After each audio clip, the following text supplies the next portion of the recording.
Everyone welcome back to my another mini blog. জানি সরস্বতী পুজো কেটে গিয়ে দুদিন পেরিয়ে গেছে, তবে ব্লগটা এখনই পোস্ট করছি। এটা হলো সরস্বতী পুজোর ঠিক আগের দিনের ব্লগ। সন্ধেবেলায় তিনজনে মিলে চা খেয়ে লেগে পড়েছিলাম ফ্ল্যাটের পুজোর তোড়জোড়ে।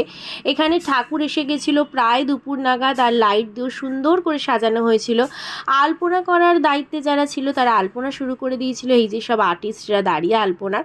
আর আমাদের দায়িত্বে পড়েছিল ফুল সাজানো এবং অন্যান্য কাজ। আর ফ্ল্যাটের এক জেঠিমা দারুণ সুন্দরী শ্রীটাও বানিয়েছিল। আর এইখানে দেখো ঠাকুরকে কত সুন্দর লাগছে। এই ফুলের কাজগুলো সব আমি, রোহিত আর ফ্ল্যাটের আরও দিদি বৌদিরা মিলে করেছিলাম। এবং এই একসাথে সবাই মিলে কাজ করার যে একটা আনন্দ আছে না, এটা সত্যি কথা বলতে অন্য কোনো সময় পাওয়া যায় না।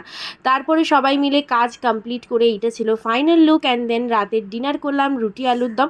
ভিডিওটা ভালো লাগলে অবশ্যই কিন্তু চ্যানেলটাকে সাবস্ক্রাইব করো, আর লাইক শেয়ার কমেন্ট করতে ভুলো না। দেখা হবে নেক্সট ব্লগে। Tata bye.